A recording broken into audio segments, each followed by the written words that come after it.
In Search of Soil. I was looking at some of your past presentations that you did about 10 years ago on biochar. How has your knowledge in thinking about biochar changed based upon research and findings over the last decade, or has it not changed?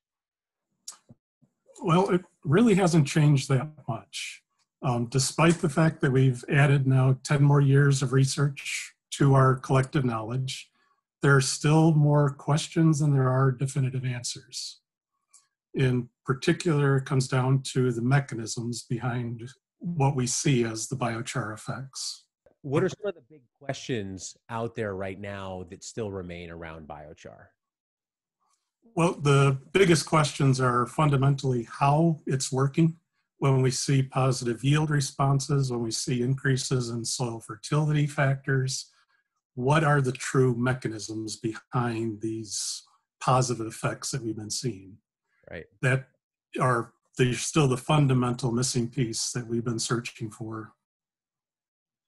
What's the challenge at this point to answering that question? Is it our understanding of soil microbiology? Is it just there's a lot of variables at play here and it's hard to isolate them down?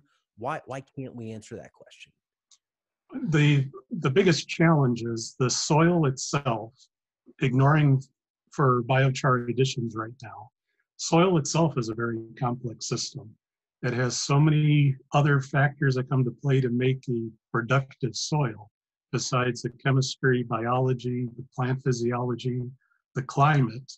We have a difficult time figuring out where biochar fits into this whole picture, because we don't know what mechanisms are at play.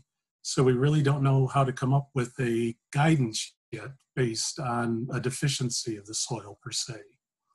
We're getting closer to some of these things. We do know some of the positive attributes of biochar, soil moisture content. There's some physical changes to the structure, the packing of the soil following additions. We have seen some alterations in the soil microbial relations, but putting all of those factors together in a predictive tool to say what will effect be after a particular biochar addition to a particular hill, we're still a ways from that. Is it something that you'd say right now we could view it as more of a positive than a negative, even though we can't quantify how positive? Is it a plus, or is it a minus, or is it a neutral? It really boils down, if we look at the whole history of our biochar research that exists in the literature, we have about 50% of these studies show a positive effect, about 30% show no effect, and 20% are negative. So it really boils down to right now, it's a kind of a 50-50 statistical basis if we use the entire suite of literature available. There are things that alter that, of course. If we know that the soil is deficient, or if we're adding biochar to a highly acidic soil, we tend to see more positive effects for agricultural productivity. But those are isolated instances, and we can't take that result and extrapolate it to all agricultural soils. One way I try and think about biochar is this. At worst, you're sequestering carbon that is a byproduct from something, tree pruning, lumber scraps, the nut industry, and you're sequestering that carbon in the soil.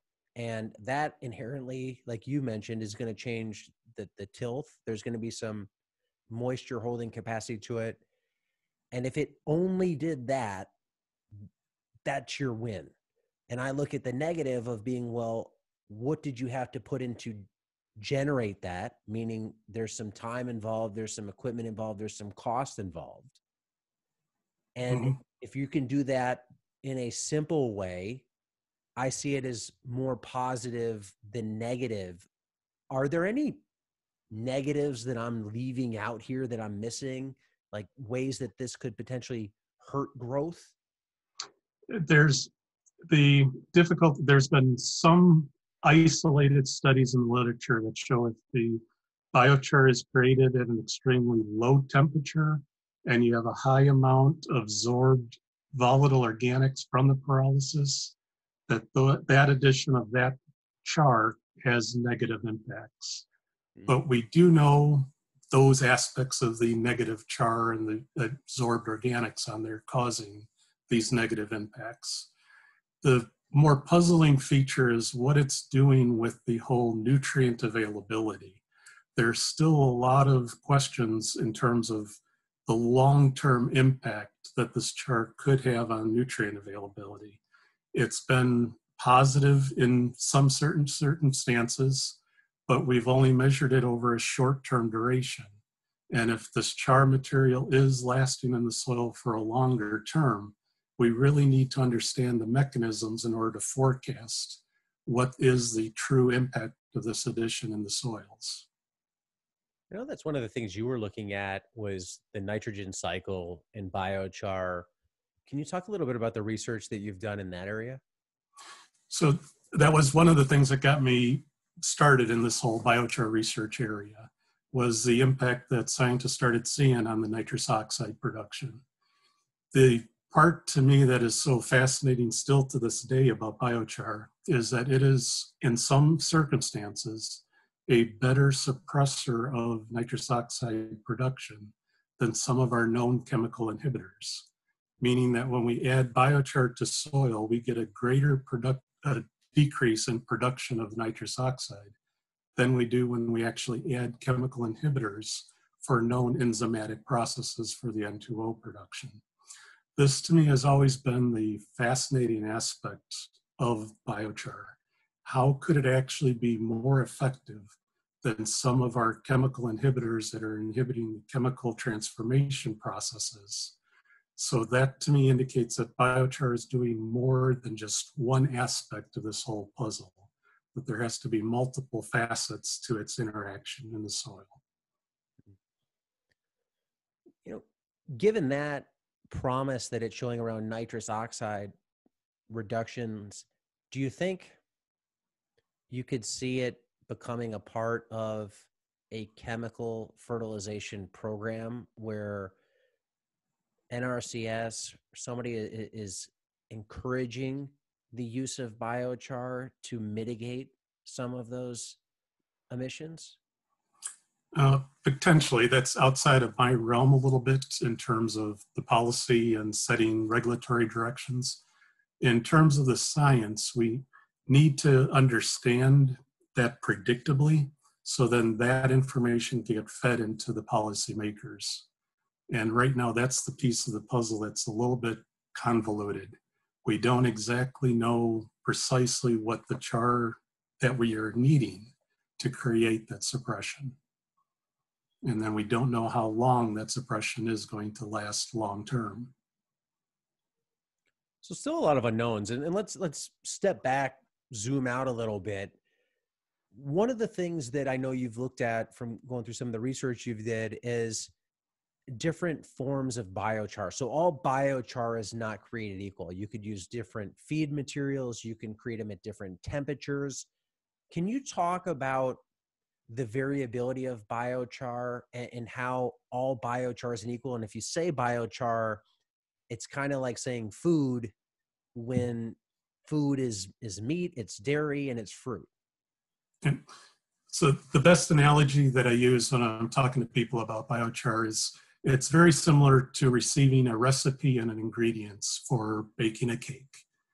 Everyone would have the exact same ingredients. They're following the directions exactly of the mixing time, the time it takes to bake at a certain temperature, but everyone's cake wouldn't taste the same. There's just little nuances involved in the cooking process that results and magnifies itself in different tastes and different textures of the final cooked or baked product. This is very similar and analogous to biochar. Even though we have biochars that are created under the exact same conditions, there are other factors that go into the final product, just like in the baking analogy. So even though you might have a laboratory creating a biochar at 500 degrees Celsius, If we take that exact same apparatus now out of the lab into a field setting, it's still set to create the char at 500 degrees, but we've seen different chemical absorption capacities, different nutrient availabilities in those chars as a function of the different environments that those chars were created in. And are the differences enough to make it hard to really interpret results? So it's one thing to say, well, it's slightly more absorbive, or it has a slightly higher cation exchange capacity, or is there a big difference between some of these? Some of them, it's so variable that there's no universal guidance. There are some that are very small, non-significant differences. There are some that are statistically significant, but they have very low true value difference. By that, I mean, if they're within the same order of magnitude, it's really not going to have a different response in the soil. But there are those examples out there. Again, it's not the vast majority. It's the small portion of chars that do act very strangely, even though that they were created under the conditions of chars that we understood their behavior, or we thought we could predict their behavior. Is this one of the reasons why it's really hard to get a handle on the efficacy of biochar is because you do have all these different types of char functioning somewhat differently? So you try and have somebody replicate a study, but if their definition of the biochar they're using is different than what the original study used, they may see these different results. So you end up with non-correlating studies. Correct, and that's what confounds science, is the irreproducibility of this. The fact that I can conduct what I do a lot with the biochar is put them in soil incubations and look at the alteration in greenhouse gas production potentials. And it basically is mixing a little bit of biochar with soil, sealing them in a serum vial, and looking at the gas production with time. The fact that that simple laboratory study depends on if I started them in the winter or the summer here in Minnesota, that has a corresponding effect on the gas production potentials I measure. I don't fully understand what's causing those differences. If it's just relative humidity, whether it's the age of the char from the time it was produced to the time the study was run, those are all the missing bits we're still lacking in this. One thing I've heard some people talk about around biochar is it can age over time and oxidize. Do you see that? You have biochar you just produced, and then that sits on a shelf for 12 months or longer. You use it in the same study and you see potentially different results? Yes, and that's been one of the most frustrating parts of this, is that the char itself oxidizes, whether we have it in soil or if it's sitting up on a shelf in a sealed container. If that container has oxygen present, these reactions do occur at different rates, depending on the temperature, depending on the storage conditions of that char. We still are lacking how do we keep a char for 3 months or for a year to be the exact same material that we had on day 0. These are all factors that are confounding the scientific part of it. Granted, some of these differences are non-significant, but we've known through time, some of the initial studies on carbon absorption showed 4 or 5 orders of magnitude change in the absorption capability of a material just to nitrogen over a period of 1 year. So these are all facets that we don't understand yet how to subdivide or segregate based on the importance to the state. I have a piece of biochar right here, and it's sitting on a shelf, and time goes by. I think I'd look at it and say, hey, that's just a piece of carbon with some other materials in it.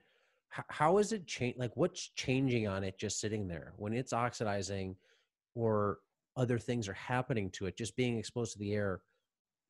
Chemically, physically, what's different? Most of these things are happening on the microscopic scale, where appearance-wise, it's going to look fairly identical over a period of a year. There are certain chars that if they are produced at around 550 to 600 degrees C, and if you keep them in a humid environment, they will break down physically just due to the interaction with water vapor as well. So this goes back to some of the old charcoal studies where you saw char that turns into powder with time. And these are all physical changes. The chemical changes are more difficult to quantify because our eyes don't pick up on a lot of them. And some of them are just structural opening and closing of pores that lead to different surfaces being exposed during studies. So it's one of the facets. I still don't have a table that I can say this percentage is due to oxygen, this percentage is due to relative humidity, this percentage is just due to time and chemical evaporation. Those are things that are still lacking in terms of overall guidance. Do you think maybe science has got a little cart before the horse here, where we're trying to use it in agricultural plant-based studies to see what it does when it affects plant growth is looking a little past what we know, since you can't quantify how it ages, you can't really determine what the best material is at the best time of year until that's always until those are more knowns. Seems to me like, why even research its interactions with plant growth until you know more about what the input itself is and how it behaves? One of the things we hope to advance with science is through multiple studies, we begin to come to that unified idea, like you're saying before, are these factors truly driving factors or not? Or are they more cosmetic and just of scientific importance, but the practical importance would be lower? Those are the fundamental questions that we're still trying to search for. The complication is when we try to compile data, we have different types of chars produce, different pyrolyzers, different units, different laboratories. And without having the fundamental assessments of their differences, it's hard to then take that and assemble it and say, well, here is a mechanism that's occurring on char A compared to char B. So it's one of the biggest hurdles yet is understanding this reproducibility and predictability of the biochar response. Which is probably even tough in and of itself over time, because if you're making biochar, ideally locally, if you're making it in Minnesota, I'm making it in San Diego, somebody else is making it in Florida, we probably have all different available waste feedstock to use. We're all going to end up with something different, even if we use the same equipment to make it. And we're all in different climates. So now you have kind of this study where nothing's the same, even though it all set out to be the same. Correct. And even if we look at a species of wood, if we say, well, everyone use maple or oak at their particular location, because those trees were grown in different soils under different climates, their mineral content is different. And whether or not that is a fundamental factor in all this is still open for debate. Right. What about this? If we look at the litany of materials out there we could make this from manure to macadamia nut hulls to sawdust up through lumber, can you go out on a limb and say, if we're looking at this for agricultural purposes, is there a sweet spot of materials where we don't know for sure what's probably going to make the best biochar agriculturally, but it's going to be more this over this? The only problem with that is it depends on what the soil is deficient in. Okay. If we're looking at a soil that's deficient in nutrients, then the manure-based biochars are going to be better.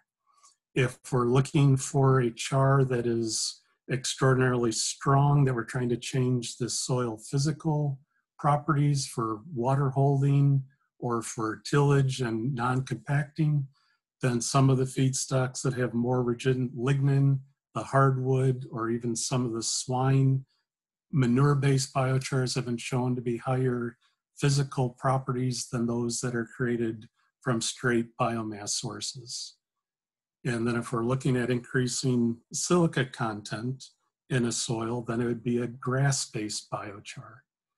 So that's one of the biggest difficulties in this arena is there isn't going to be a single type that's going to be universal across all soils. It's going to be dependent on the soil deficiencies in that area. And if we can target or design a biochar to relieve those deficiencies, that's the ones that I see having the biggest positive agronomic impact. Just sidestepping a little bit, silica deficient soils and making biochar of grass, where would you see soils like that, and why would you need to up your silica content? Well, silica is one of the good natural absorbers of soil moisture. And so then that would be the corresponding formula for those soils. To increase the silica content would also increase the water holding capacity on a chemical surface effect. So that's the reason why those would be targeted. Say I grew grass and I was going to harvest that and make biochar. If it dried out, make the biochar. And I did that and I applied that to the soil. And then I did alternative B, which is I grew that grass and I just tilled that grass in. Would that same silica be entering the soil the same way, or would we see a difference? It would be the same. There'd be slight total content differences because you might lose a little bit with pyrolysis on a per mass basis, but overall it'd still be the silicon oxide that you're adding. Okay. If you look at all these different materials out there, and really what we know about biochar, if I had a bucket of knowns, are there knowns agriculturally that we can say, okay, we can generally say these are in the known bucket, like it'll help increase moisture holding capacity in the soil, it'll help aerate soils, and it's going to sequester carbon.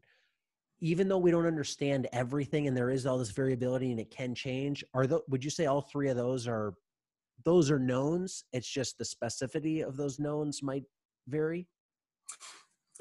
I'd probably say the degree to which we're absolutely certain in them vary. Okay. The fact that it sequesters carbon is almost undisputed. Okay. We do create a more stabilized carbon form that is positive for sequestering carbon. The more of the arguments on that topic is whether or not that carbon behaves like soil organic carbon, which is typically viewed as available to microbes to undergo transformation.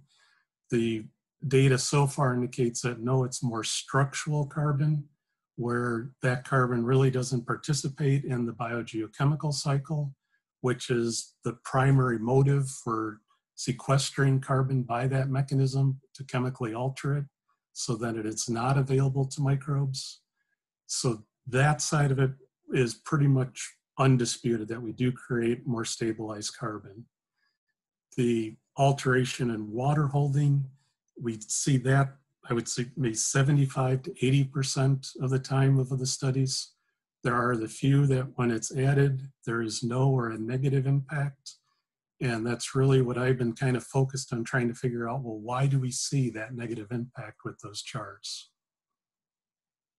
So it actually makes like a hydrophobic effect in the soil? Not necessarily hydrophobic, it's just that it reduces the water availability. Okay. Even though the water is still there, it's just not as available to plants as we think it should be based on that soil texture. Thinking of those three knowns that have that different degree, is there anything else you'd put in the known bucket of biochar has a degree of known around this that's above 50%? For the agricultural uses, I would say that's probably it. There's more sound scientific evidence now for the construction and as a material addition for concrete, for fiber boards. Those results are appearing to be more positive because they are more reproducible. That leads to our ability to predict what its behavior will be. But for the soils, it would just be the three known that you mentioned. Okay. If people look at a piece of charcoal, they hold it in their hand and they look at it and squish it up, it wants to break, and it looks somewhat similar, feels somewhat similar to, say, something like perlite.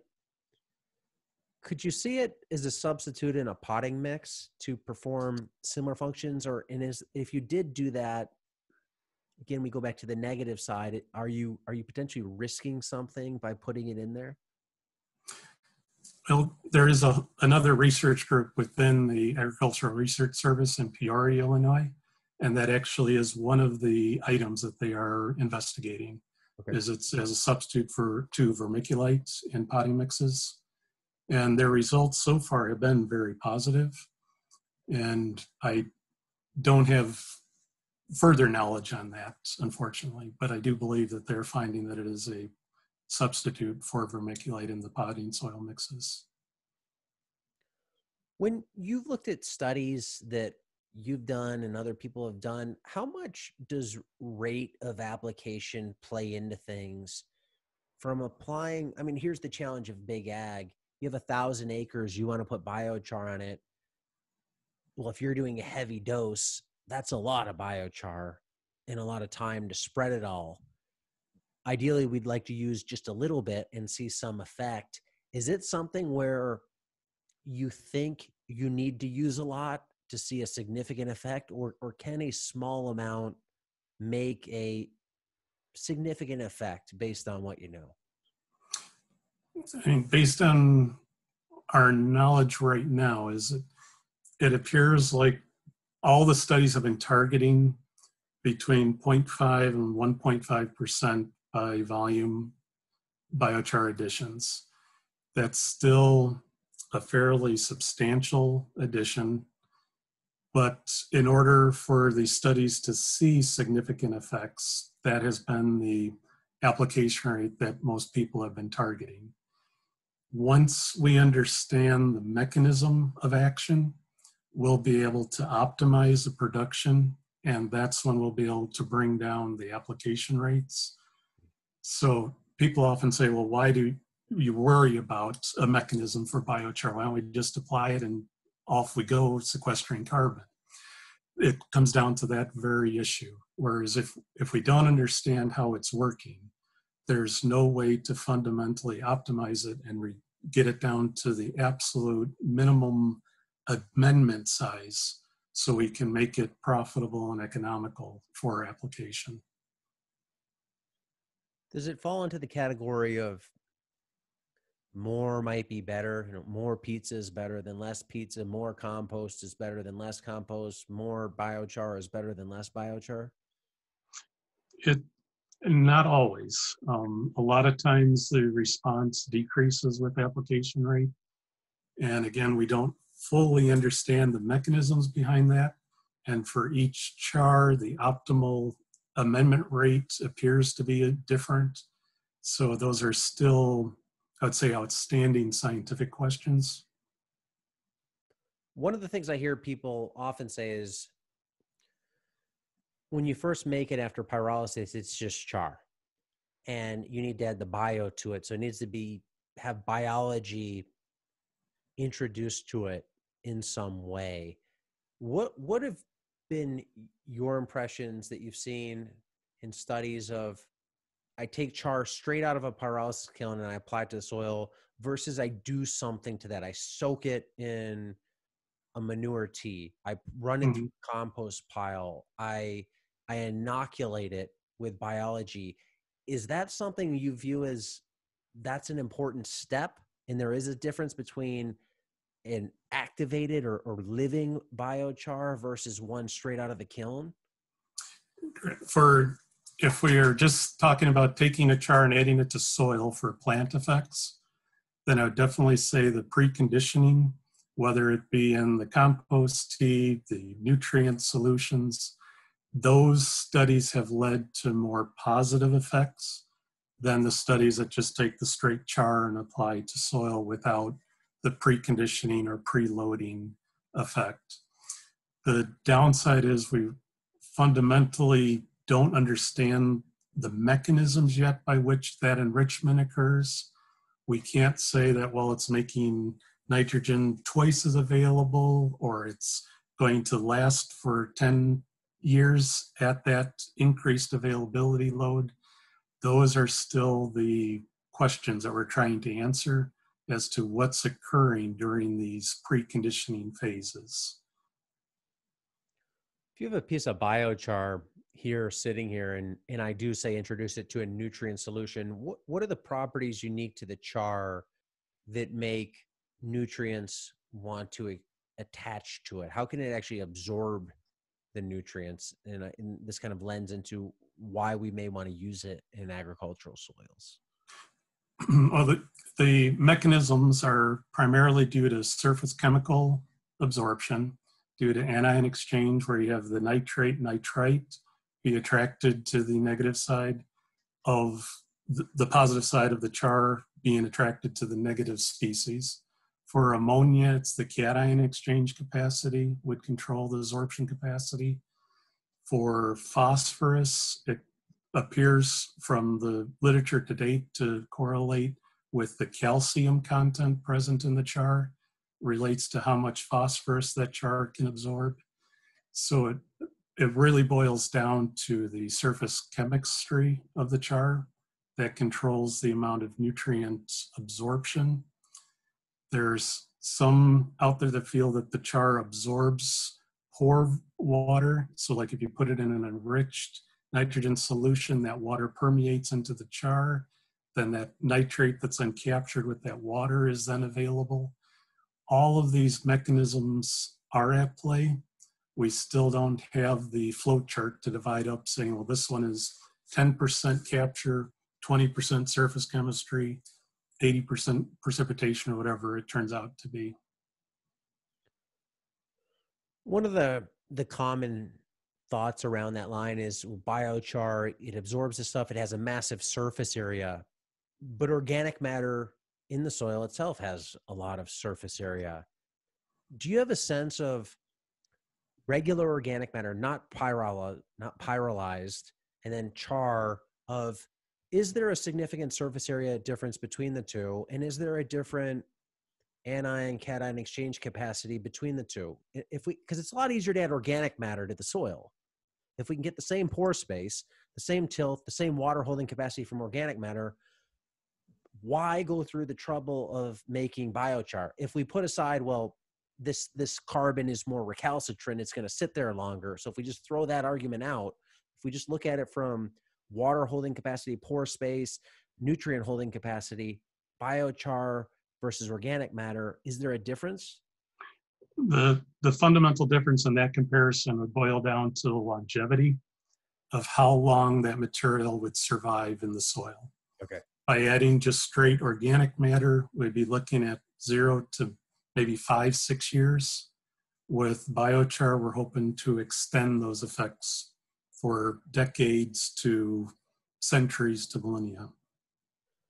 And that's one thing I didn't realize until I started looking at some of your presentations, is there's actually a wide band of how long people think this biochar can be available in the soil. And I think there's one slide you had that showed a lot of studies of 100 years up through 10,000 years. Where's your current opinion in terms of where it is and what affects how long that carbon could sit in the soil? From the research to date, it definitely has a residency time that exceeds 10 to 50 years. After that, it gets into more of a modeling predictability and how well do we feel that we've captured the degradable portion of that char. Has it fully degraded everything that it's going to and it's plateaued? Those are where we're left with these arguments over if it's been 100 years or if it's 1,000 or millennia. It's really a difficult question to answer because we don't have the data set that we'd really like to substantiate those projections. But based on what we know in terms of organic carbon cycling and modeling in the soil system, we have a fairly confident interval that we know that's lasting hundreds of years at the minimum. Just as part of the carbon cycle, what is it about the carbon in biochar that makes it unique? So you have fungi, decomposer fungi that go in and they'll break down cellulose, they'll break down lignins with enzymes that they secrete, and then you get lower order fungi that'll come through and then eat maybe the lower order sugars that those fungi produce. Why can they not go at char and break that down? What don't they like about that, or what makes that carbon difficult compared to unpyrolized piece of wood? So the primary difference is the chemical makeup. So in sugars, carbohydrates, hemicellulose, lignin, you have carbon that is partially aromatized, meaning that the double bonds are almost fully conjugated, but they're not completely conjugated systems. When you pyrolyze those organic starting materials through the process of pyrolysis, due to the fact that you're adding energy, you end up creating a more stabilized carbon structure, which is a conjugated aromatic carbon backbone, where it's almost just pure carbon. There's not any substituted groups on the benzene rings. They all end up getting condensed down to just the carbon graphitic hexagonal structure. That then leads to the higher energy requirement for the enzymes to break down or to destroy those carbon bonds, require a higher energy input from the enzyme. And as long as there's another carbon source available, there would be no reason why the enzyme would go after that higher energy output than it would need to get the same carbon that it gets from the less aromatic materials. I don't know if you know the answer to this, but if that sits in the soil for a very, very long time, hundreds, thousands of years, based on the modeling, is it like a stone on a beach shore? The waves just batter it over time, and eventually all that battering slowly breaks down that rock. That's what's happening to that char? Like in a moment of time, the enzymes from the fungi are going to say, there's easier sources, I'm not going to go for this. But that char is going to come in contact with some enzymes. They phase it, a tiny bit, and then the next one phases a little bit more. And then you add up all those little phases over a very, very long period of time. And eventually it is now broken down. Correct. But the rate of that degradation is so long that that's why we consider it sequestered carbon. Sure. Because the carbon is removed from the biogeochemical cycle that occurs under very fast time periods to this longer time period where it's just a very slow transition. There's no material that is resistant to breakdown and degradation in the environment. Everything breaks down with time. It's just the rate at which it's breaking down for biochar is significantly slower than it is for any other organic material. So if in a perfect agricultural world, you're adding this and fresh organic material to a soil to keep those soils productive. So it's kind of like I'm paying some now, I'm paying some down the line. I keep long-term carbon in the soil for generations ahead, but I'm also feeding myself today. Correct. And that trade-off is really the balance of how much carbon we want to sequester in the soil. In the system where we're just adding organic materials, we'd have to keep adding more and more organic materials to keep ahead of that degradation. But it's kind of a self-perpetuating cycle. The more material we add, the higher the microbial population becomes, the faster the rate of degradation. With char, we hope to intersect that feedback loop where we could add more stabilized carbon, but the rate of mineralization of that carbon will still remain very low. We know that if we add organic material to the soil, like you just said, that will stimulate microbial growth. Are there any studies out there that you're aware of that show a corresponding relationship between adding biochar and some microbial group? Like when you add biochar to the soil, they've seen a tick up in some microbial group that makes up the soil microbiology? There's been studies that have shown differences in select groups of microbes, but that's not a universal predictability yet, Yeah. where we can say that the Pseudomonas bacteria is increased by biochar. There are select groups that are more adept at degrading aromatic carbon that we do see their stimulation when we add char to soils, but the magnitude of the increase depends on the remainder of the population or what the original soil's activity was before we added the char. One of the things that drew me and likely a lot of people into biochar are articles about the Amazonian dark soils, terra preta, and you have these pictures, descriptions. Some of it feels like hyperbole, puffery, that these deep black soils supported a big population in the Amazon due to this char being in the soil. How much credibility does terra preta in those Amazonian soils deserve for the publicity that they've received? Like, is there something really significant there from biochar? And did those people know something about char that we don't? Or does it just happen that there's a lot of char in those soils? Yeah. So it's a lot of the interpretation of the scientific evidence right now. The Amazon forest does have these rich deposits of the terra preta earth, or these black earth, that have higher charcoal content than neighboring soils. Several of these deposits are also located where we found archaeological evidence of old tribal settlements.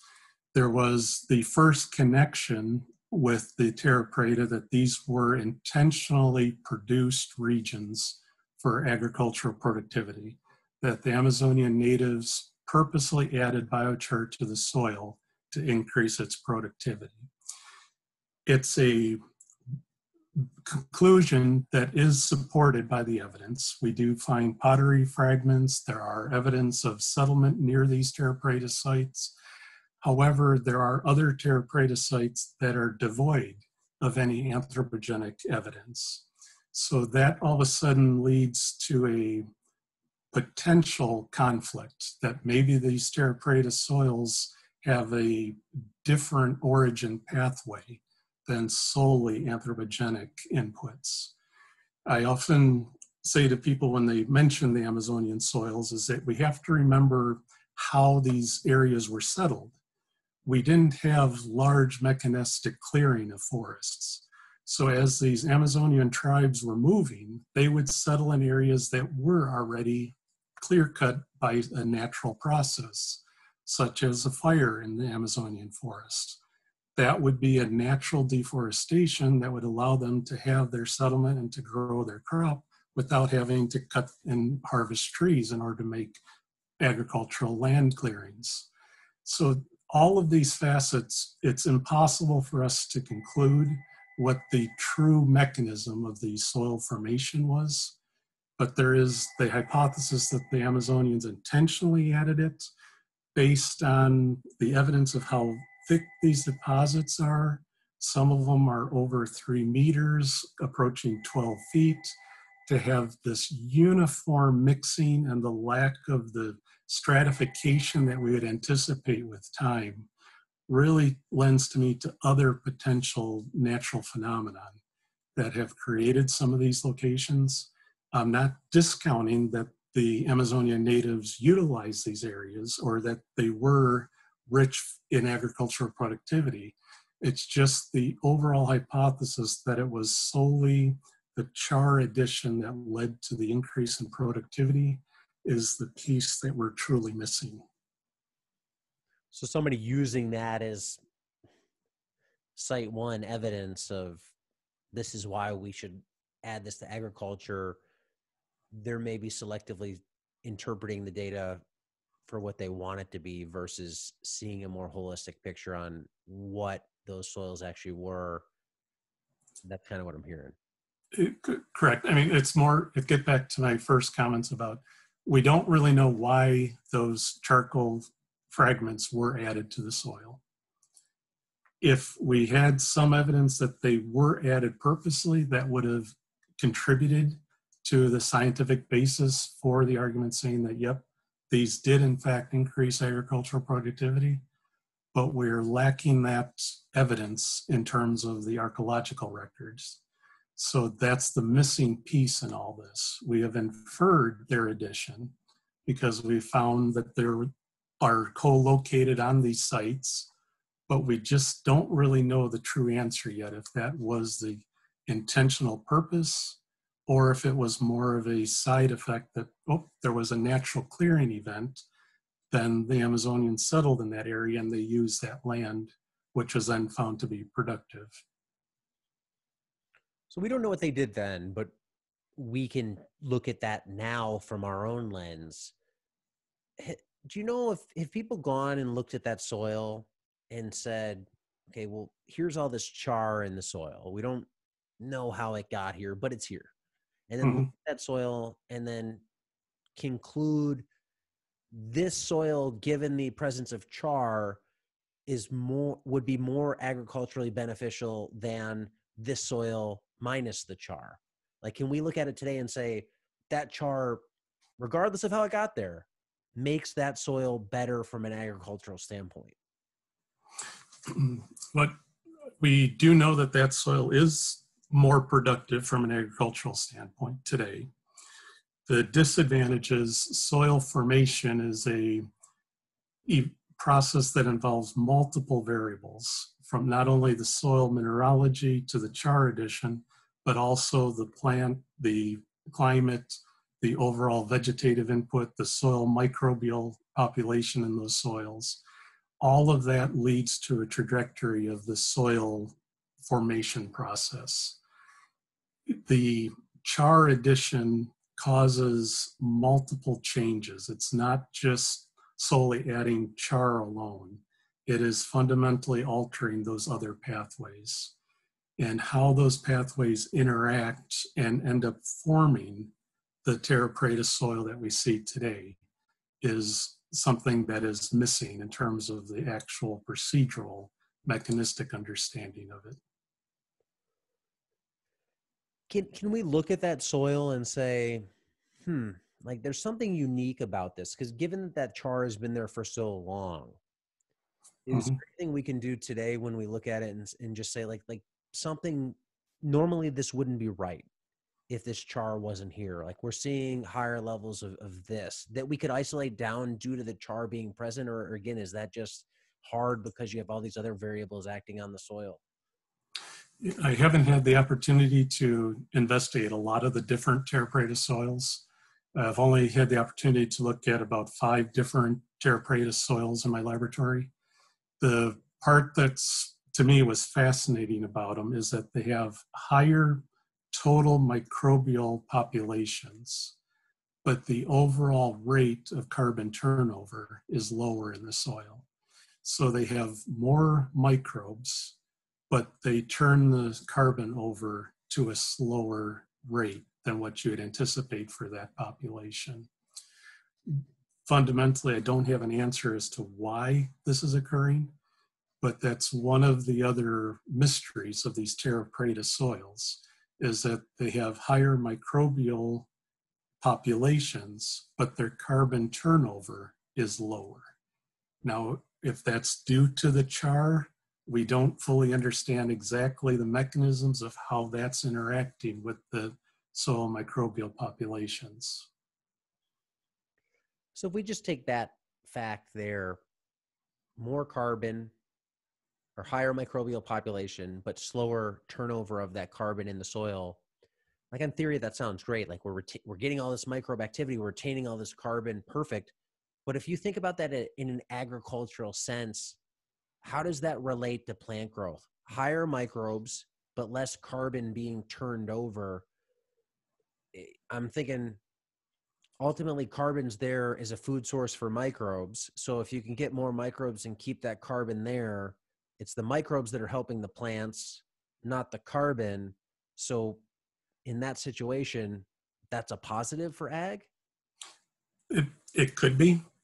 It could be a positive for certain periods. And then due to the fact that it would be a slower rate of turnover, there could be a period of time when the plant wouldn't have the needed nutrients in that situation. So it all boils down to the rates of the cycle that we need to keep the nutrient availability for plant growth to be going in the soil, to know whether or not the slowdown, if it is truly a slowdown in the activity or the functionality, that's still an open area of understanding how and why that's occurring. Do you know what segment of microbes are showing a higher population? Is it everything? Is it bacteria, fungi, molds, yeast, everything in the soil is higher, or is there one section out of that that is really high? That's a little bit outside my area, so I really don't have the true knowledge to comment on that. It looked from the historical perspective, it looks like the char addition helps fungi populations, but it's difficult because once you bring the soil back to the laboratory, the fungi are the most affected by that sampling process. So there is a lot of loose ends to that whole picture yet. So if we start to put all this together, let's say I had 1,000 acres in the Midwest and I had an unlimited budget, and I was going to go out and apply that 1.5% by volume biochar to the soils. And I came up and said, Kurt, I want to do this. Would you be like, yeah, go for it? Or would there be some hesitancy to say, you might, it sounds good, but I'd be wary of these might be the negative effects of doing this? The biggest complication I face is that I don't have enough scientific basis to say if it's going to be positive or negative. So I'm in a very difficult position when people ask, well, how much biochar should I add to my soils? And they want to add the char because they've seen all the positive things on the web, the fact that it does increase soil productivity. So in their mind, they've already convinced that, yep, it is a positive thing to add. We just don't have the true science to base a prediction for all the soils and the soil types. Is there any big downside to doing that? Like we don't know if it's positive, but can you see it's one thing to say, okay, we have some yield loss and maybe that's 10%. And I know margins are thin in corn and soy, that could make a huge difference. Or do you think it could be a catastrophic yield loss? It goes from 300 bushels per acre. Now you're down at 100. Yeah, there really isn't evidence in the literature of catastrophic events like that. It's primarily 10, 15, 20% type reductions. But the cautionary statement I have on it is, since we don't understand the full interactions and the mechanisms, we really can't say with confidence what it's going to do in 5 years or 10 years or 15 years. Granted, it does look like, if you look at this entire assembly of all the literature out there, we have over a 50% chance of having a positive impact. That would be great, except there are those individual isolated cases of having a lot of volatiles on the char, of having a poor pyrolysis process that we do know create the negatives. But there's other negative aspects created that we don't fully understand their mechanisms. Is there, if we could go into the knowledge ether and we could pull out one key piece of known when it relates to biochar, is there something if you knew this one thing, it would make these types of recommendations much more definitive and quantifiable?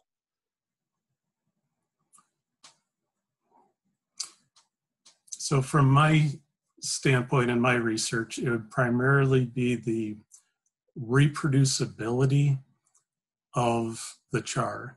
Once we would fully be able to understand all of the factors going into creating a char, as long as every time that we would then use that process to create it, we would get the same char, would be a tremendous step forward in the scientific understanding. There are some companies and industry partners that I've dealt with that are very close to that, but there's still those 1 in 10, 1 in 20 chars that are different. And understanding what those properties are would be key. If we look at industrial use for people using activated carbon for things like water filtration, do they know that? Like, can they produce the same carbon product each and every time? They have, so a lot of the large activated carbon industry know the recipe and their activation agents. A lot of that is protected under patents. It is not in the open literature.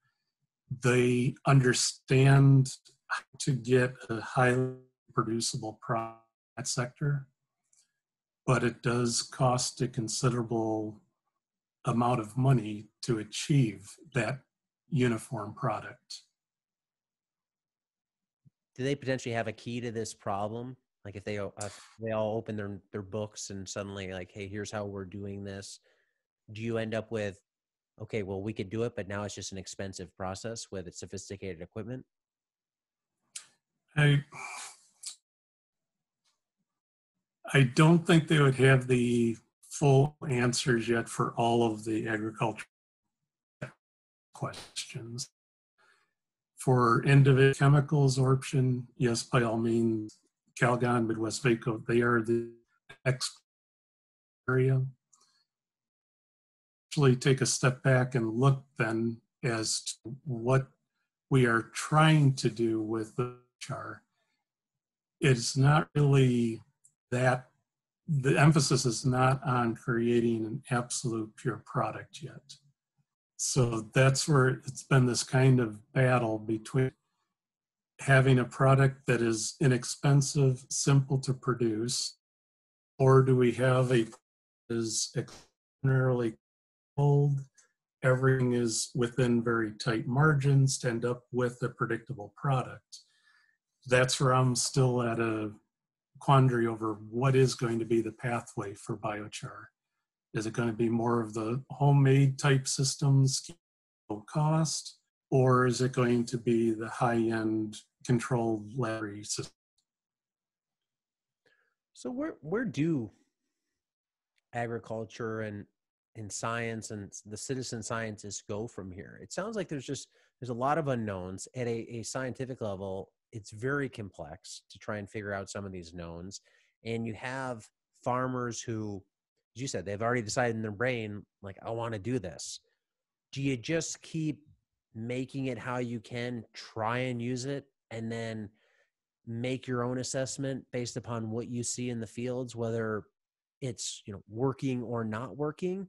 And is that a way to push it forward? Because if you just pause and wait for science to figure out it, we might be a long ways out. So how do we make progress and use this tool if you like the general concept of it and still advance this?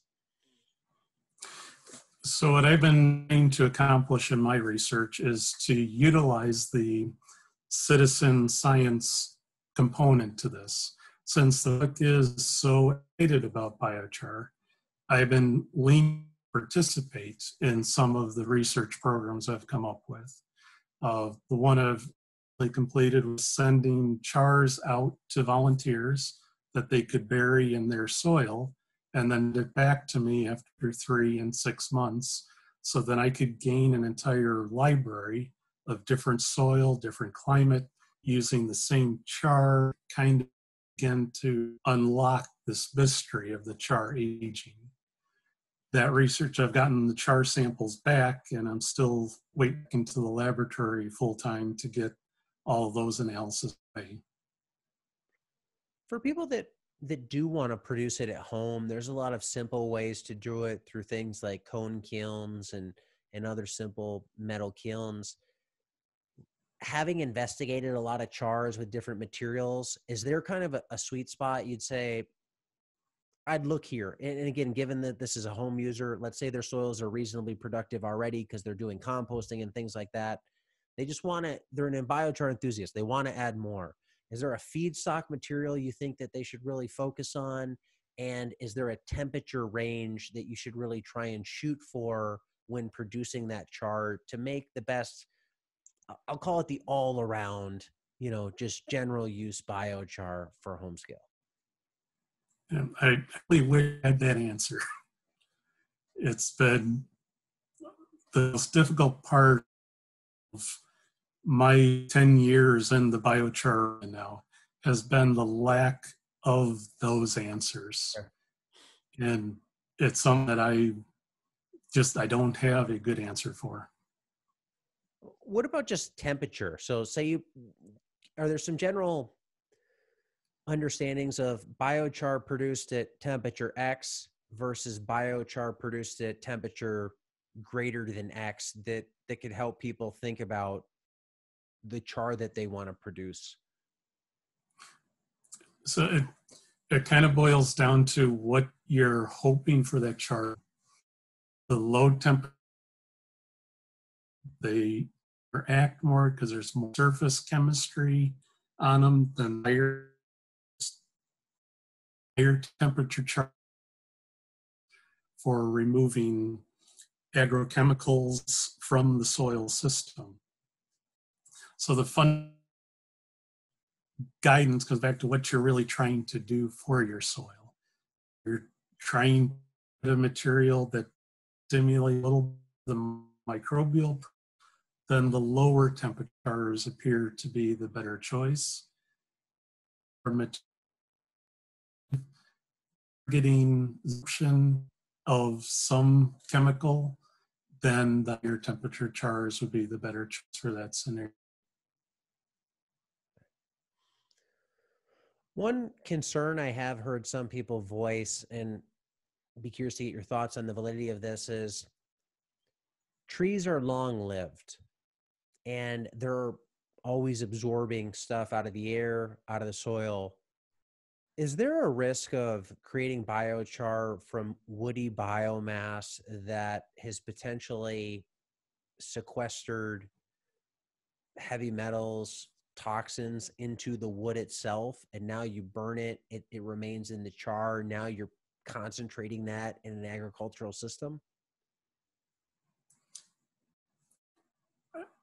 In my opinion so far, it would be very difficult to get to that level from a biomass source if you were utilizing a contaminated waste stream, either construction debris, something that was treated with heavy metals. That's where that would become more of a concern in my opinion right now. A lot of it boils down to if the tree was growing, it would be very difficult to accumulate enough heavy metals in that tree to cause harm further on. Now, that's caveat, there are different species that accumulate heavy metals preferentially than other species, but in general, that would be my comment on it, that the fact that you're just pyrolyzing a living biomass already, it would have had to have contents of heavy metals that were low enough to allow growth. So I don't see that allowing that cycle then to build up. If you were taking waste from a contaminated sources, then yes, that would be of high concern. Okay. What about the production of biochar itself? This is another concern, is there risk of potentially producing toxic organic compounds in the process that you're then introducing to the soil?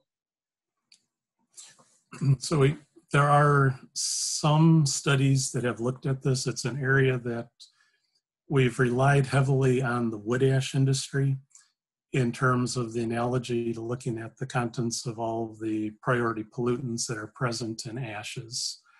There's been very few chars that are made by the slow pyrolysis that contain a high quantity of toxic chemicals.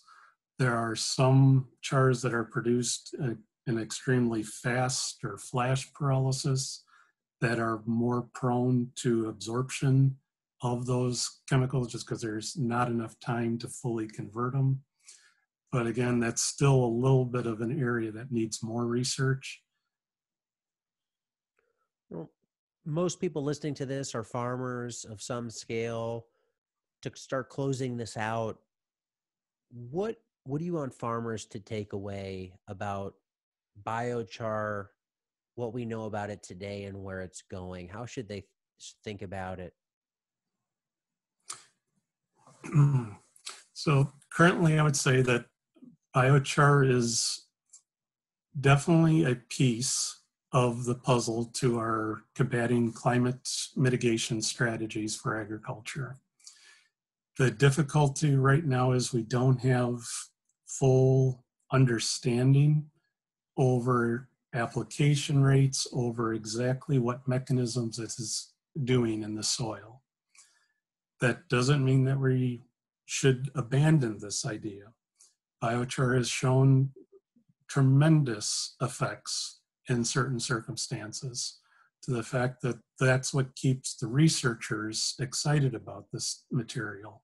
Given all of the heterogeneity, all of the difficulties in the researching of it, the fact that it has these mystical properties still warrants researching to attempt to understand what it's doing in the hope that we can optimize it for the agricultural sector.